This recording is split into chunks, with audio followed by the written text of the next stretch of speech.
SSLC +2 കഴിഞ്ഞു. ഇനി എന്ത്? ഉയർന്ന തൊഴിൽ സാധ്യതയുള്ള കോഴ്സ് പഠിച്ച് ഉയർന്ന ശമ്പളത്തോടെ മാന്യമായ ജോലി നേടാം. ഇന്ത്യയിലും വിദേശ രാജ്യങ്ങളിലുമായി 2 ലക്ഷത്തോളം തൊഴിലവസരങ്ങളുള്ള മേഖലയാണ് ഫയർ ആൻഡ് സേഫ്റ്റി. വിദ്യാഭ്യാസ രംഗത്ത് 25 വർഷത്തെ പരിചയമുള്ള ഇന്ത്യയിലെ ഏറ്റവും വലിയ സ്ഥാപനമായ saint Joseph international fire and safety academy government of India approved fire and safety കോഴ്സുകളിലേക്ക് അപേക്ഷ ക്ഷണിക്കുന്നു. Saint Joseph international fire and safety academy, ജിഫ്സ.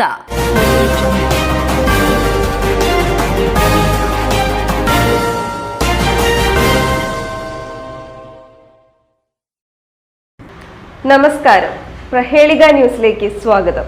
ഞാൻ ധ്യാന. കക്കൂസ് മാലിന്യം പുറത്തേക്ക് തള്ളുന്നത് പരിസരവാസികൾക്ക് ഭീഷണി.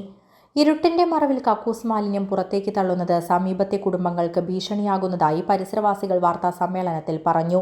നന്നമ്പ്ര പഞ്ചായത്തിൽ കണ്ണന്തളിയിൽപ്പെട്ട സ്വകാര്യ വ്യക്തിയുടെ കെട്ടിടത്തിൽ നിന്നും സമീപത്തെ താനൂർ നഗരസഭാ പരിധിയിലുള്ള നമ്പർ പോലുമില്ലാത്ത മറ്റൊരു കെട്ടിടത്തിൽ നിന്നുമാണ് റോഡരികിലെ തോട്ടിലേക്കും കക്കൂസ് മാലിന്യം തള്ളിക്കൊണ്ടിരിക്കുന്നതെന്നും പരിസരവാസികൾ പ്രതികരിക്കാൻ തുടങ്ങിയതോടെ ഇരുട്ടിന്റെ മറവിൽ റോഡിനോട് ചേർന്ന് റിങ്ങിറക്കി ടാങ്ക് നിർമ്മിച്ചുകൊണ്ടിരിക്കുകയാണെന്നും പറഞ്ഞു. ഈ പ്രദേശത്ത് 56 കുടുംബങ്ങളാണ് താമസിക്കുന്നതെന്നും നിരവധി പേർ ഇത് കാരണം രോഗികളായി തീർന്നിരിക്കുകയാണെന്നും പറയുന്നു. വർഷങ്ങളായി കക്കൂസ് മാലിന്യം റോഡരികിലുള്ള മഴവെള്ളം ഒഴുകാനുള്ള തോട് കയ്യേറി പൈപ്പ് ലൈനിലൂടെ പുറത്തേക്ക് പൊതുസ്ഥലത്തേക്ക് തള്ളുകയാണ്. ഈ പ്രദേശത്ത് 56 വീട്ടുകാർ താമസിച്ചു വരുന്നുണ്ട്. അധിക വീടുകളിലും രോഗികളുടെ എണ്ണം വർദ്ധിച്ചു വരികയാണ്. ഇതിൻ്റെ ആവശ്യാർത്ഥം ഞങ്ങൾ ഇന്നലെയും നന്നമ്പ്ര ഗ്രാമപഞ്ചായത്ത് സെക്രട്ടറിക്കും അതുപോലെ തന്നെ മുനിസിപ്പൽ സെക്രട്ടറിക്കും താനൂർ മുനിസിപ്പൽ സെക്രട്ടറിക്കും ഇതിൻ്റെ പരാതി ഞങ്ങൾ കൊടുത്തിട്ടുണ്ട്. നിയന്ത്രണ ബോർഡ് മലപ്പുറത്തേക്കും വകുപ്പ് മന്ത്രിക്കും ഞങ്ങൾ അയച്ചിട്ടുണ്ട്. സ്വകാര്യ വ്യക്തികൾ സഫ ഓഡിറ്റോറിയം അതുപോലെ തന്നെ ആ അനധികൃതമായി നിർമ്മിച്ച തീർച്ചയായും നമ്പറില്ലാത്ത ആ കെട്ടിടത്തിൽ എൻ്റെ ഉടമയും കൂടി ഞങ്ങളുടെ ഈ പൊതുതോട് അൻക്രോച്ച്മെൻറ്റ് ചെയ്തു. അതായത് അനധികൃതമായിട്ട് കയ്യേറ്റം ചെയ്തിട്ട് ഈ തോട് 2 അടി പൈപ്പ് അതിലൂടെ ഇട്ടിട്ട് അതിൽ മെയിനോൾ ഒക്കെ ആക്കിയിട്ട് ആണ് ഈ വിസർജ്യ വസ്തുക്കൾ ഇതിലേക്ക് ഇടുന്നത്. ഇതിന് മുന്നേ പ്രതികരിച്ചപ്പോൾ അത് സേഫ്റ്റി ടാങ്കിൻ്റെ മെയിനോളിൻ്റെ മൂടിയൊക്കെ മാറ്റി അതിൽ അടപ്പിട്ടിട്ടുണ്ട്. എന്നിട്ടും ഇപ്പോൾ അവിടെ ഒരു ചെറിയ ഇരുട്ടിൻ്റെ മറവിൽ ഇപ്പോൾ ഇങ്ങനെ വിസർജ്യ വസ്തുക്കൾ തള്ളുകയാണ്.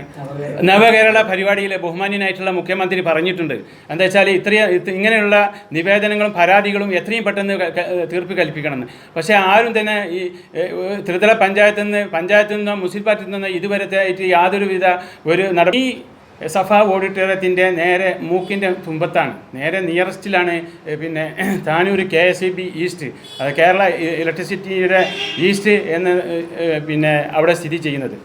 KSEB അവിടെ സ്ഥിതി ചെയ്യുന്നത്. അതിലെ ഉദ്യോഗസ്ഥന്മാർ അതുപോലെ തന്നെ ജീവനക്കാർ ബഹുമാന്യനായിട്ടുള്ള അവരുടെ ആരോഗ്യനില നോക്കണ്ടേ?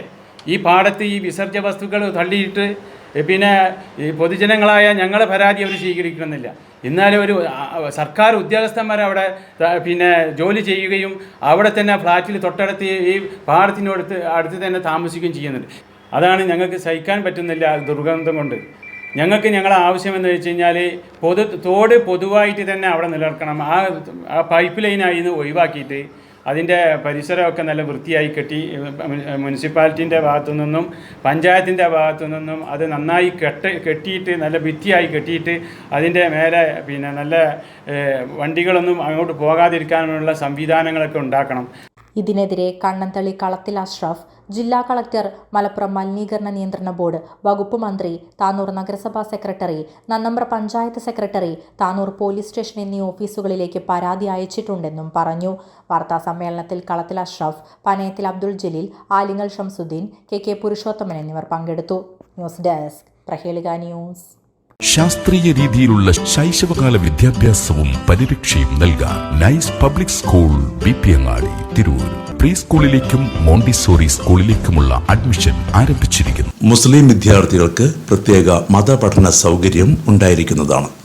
Nice public school BP Angadi, Tirur.